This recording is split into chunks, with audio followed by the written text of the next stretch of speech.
guys, magandang araw na naman sa ating lahat. Ito na po yung nire-request ng iba. Paano daw pagkulay ng kulay ko sa kulata na ginawa ko. Bago natin umpisahan guys, shout out muna kay Mikey B. Shout out sa idol. Jason Ray, Benjamin Mangune, Ilocano Sniper PH, Expo Rap Hunter, shout out idol. Kay Anton Agustin, si Doy Doy ng Saudi Arabia, shout out. Gawit Kan, kanta Paltog. Si James Lord Santos, shout out idol.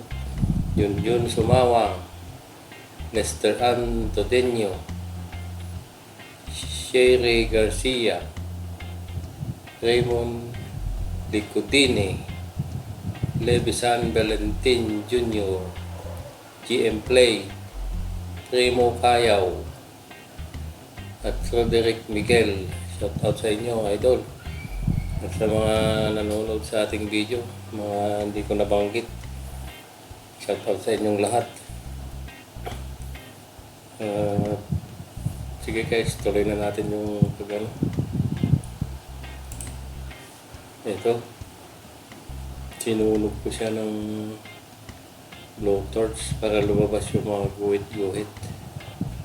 Yan, makikita nyo lumabas na yung mga guhit-guhit. Sunugin yan guys, tapos pag nasunog lahat, pabrasin ng grass na ang ginamit ko dyan na grass, yung grass ng pintura. Ginunting ko ng medyo putput para matigas siya. Yan, yan, tetesting natin. Tinesting ko kung pwede. Yan, yan, ganyan guys. Bago ko pala ginawa yan guys, sinesting ko na yan dun sa ibang kahoy para hindi siya masira. Kung gaano kalakas yung apoy, ganyan, o kaya gaano kalapit yung apoy sa kahoy. Sinesting ko na yan sa ibang kahoy guys, bago ko ginawa dyan sa kulata natin. Yan. At effective naman siya guys. Medyo mahina lang yung apoy na gagamitin para hindi siya masunog agad. Yan. Palabasin lang yung mga guhit-guhit. Ganyan lang siya.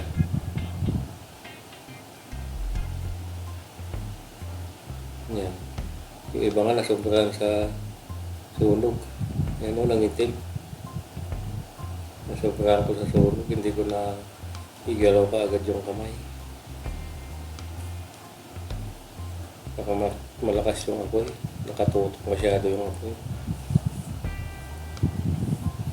Yung gagamitin yung kahoy guys, yung maraming guhit-guhit, mas maganda. Ang ginamit ko lang na kahoy dyan guys, Milena lang. Malambot lang siyang kain pag binaon yung mismong ergat. Tapos yung Milena kasi maganda rin yung guhit-guhit na ganyan. May mga guhit-guhit siya. May mga guhit-guhit din yung ibang kahoy, pero mas maganda yung Milena. Mas magaan tsaka malambot. Malambot gawin na kulata. Yan o, lumitaw yung mga guhit niya. Maganda siya. Yan guys. Gayahin nyo lang yung ganyan guys. Madali lang yan. Parang mahirap lang kung hindi mo alam yung paggawa. Pero pag nakita mo na siya, na-testing mo na, madali na lang. Yan guys, sige. Tuloy natin ang pagsunog.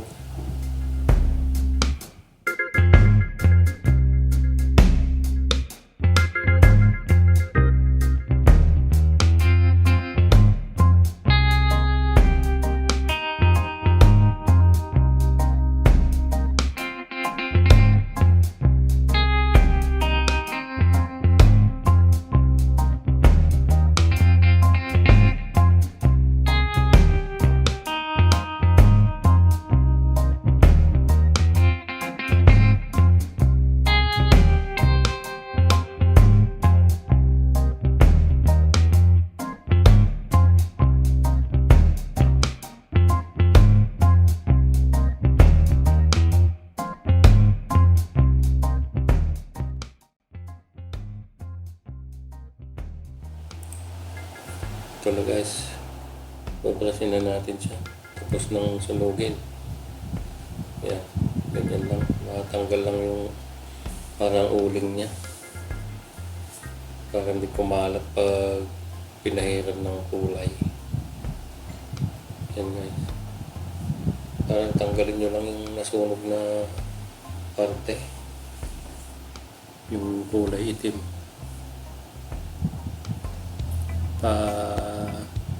Pag nag-brush kayo guys, yung paayon sa guhit niya.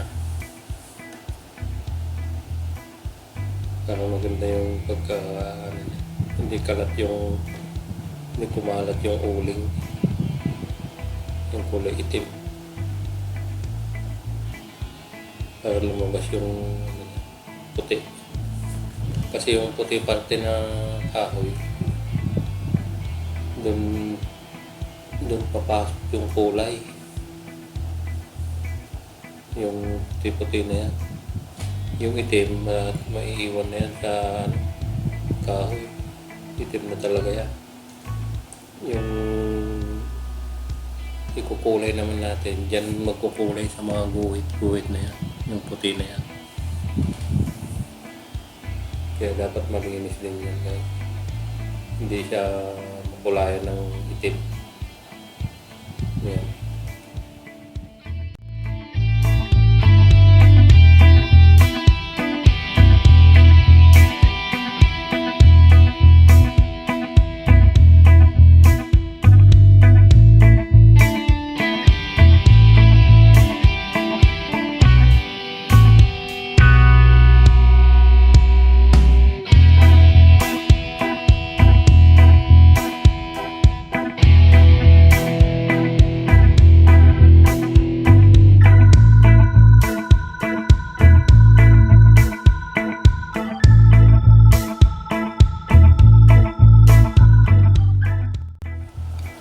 Yan, dinodoble kong sunugin yung iba. Kasi nabura yung uling-uling niya. Guhit-guhit niya nung narinas ko. Kaya naulit ko yung iba. Yung iba lang naman, yung medyo lumabo. Saka padaanan ulit ng gas. Para lumitaw yung design niya.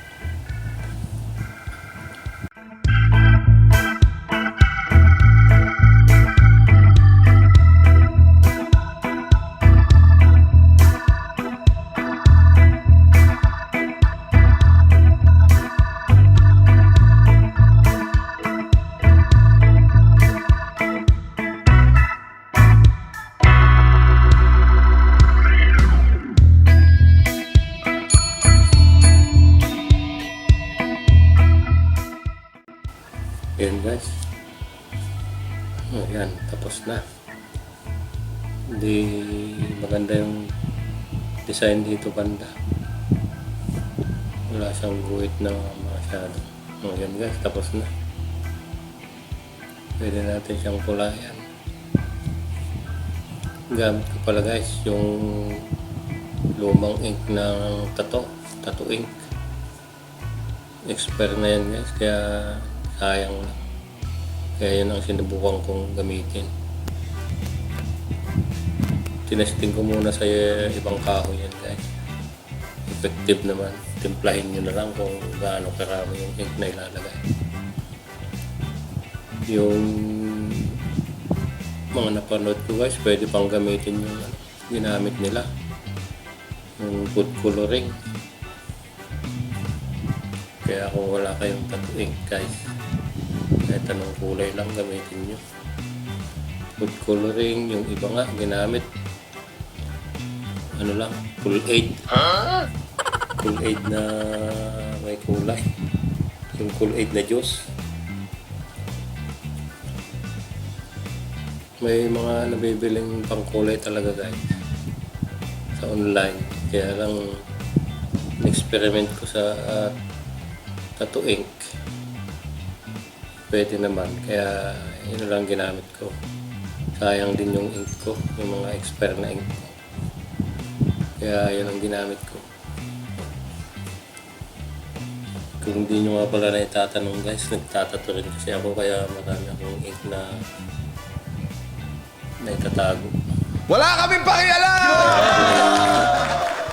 Forest green yung ink na ginamit ko. Yan guys, oh. Yan ko tinatry yung timplahan ng kulay. Kaya nalaman ko kung gaano katapang yung kulay. Pag matapang pa, bawasan hanggang sa makuha yung tamang kulay, yung hindi natatakpan yung kulay itim na yan, yung guhit-guhit ng kulata. Kasi pag masyadong matapang yung ink, yung kulay, matatakpan yung itim-itim. Hindi siya maganda. Kaya dapat litaw din yung ink tsaka yung kulay itim. Green tsaka itim. Mayroon bang ibang kulay na pwedeng gamitin dyan guys? Kulay blue. O kaya yellow. Red. Pwede rin yung red. Kaya depende na lang sa inyo guys kung anong kulay ang gusto nyo gamitin. Sa akin kasi green ginamit ko. Para nagbe-blend siya sa mga dahon pag naghantik. Kaya green ginamit ko. Nasa sa inyo na yan guys kung anong kulay gusto nyo gamitin. Yan, nakuha ko na yung tamang timpla ng kulay. Ayan, ganyan lang siya guys. Oh. Yan, pahit-pahit lang sa tela gagamitin guys kapag pahit. Tela lang siya. Yan, lilitaw na yung kulay green yung kulay green dun kakapit sa hindi nakulayan ng itim guys. Kaya parang mag-alternate sila ng kulay. Yung itim, permanent na yung itim na yan. Tapos yung green naman, doon papasok sa kahoy na hindi na sunog. Ayan guys, ganyan lang. Kulayan ng lahat. Kulayan lahat yung kulata ng ganyan. Ayan.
Yan guys, tapos na. Kunting gatas na lang yan. Tapos na siya. Ayan. Ayan na. Ayan yung palalabas. May mga kunting pa. Puti-puti. Kaya re-retouch. Kuberan lahat ng kulay green yan. Para maganda yung outcome niya. Susunod na step dyan guys ay papatuwan siya ng natural na spray. The next day. Yung nga pala guys, dapat patuyuin nyo muna bago nyo sprayan ng natural. tuyuin mo muna yung kulay green. O yung kung ano man ang kukulay niyo.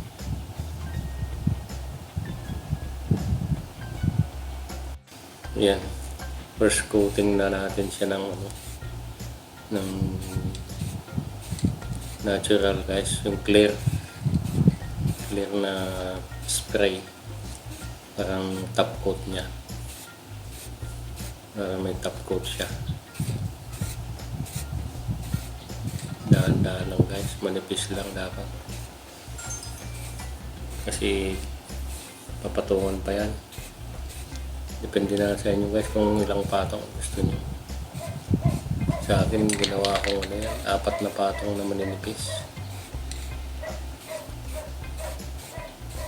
Pwede rin dagdagan nyo pa ng patong guys kung ilang patong gusto nyo para makapal yung top coat niya.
Ito na yung resulta guys. Ito na yung final product natin. Yun o, kintab siya. Top coatan na siya. Yun guys. Yung mga gustong magkulay din ng kanilang bat, pwede yun yung gayahin to guys. Pwede rin gumamit ng ibang kulay kung gusto nyo. Maganda rin yung kulay blue guys. Try yung kulay blue. O kaya yung pula. Maganda rin yung pula. Tsaka yung blue. Sana nagustuhan nyo guys. Experiment lang yan. DIY. Maganda naman ang resulta.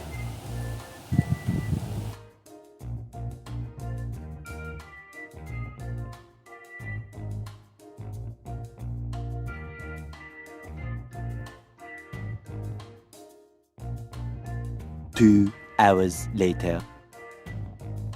Ito na siya. Kabit ko na sa PCP natin. Salamat ulit sa panonood guys. Yung bago pa lang napadaan sa aking channel, pindutin yung notification bell guys para update kayo pag meron tayong bagong video na i-upload.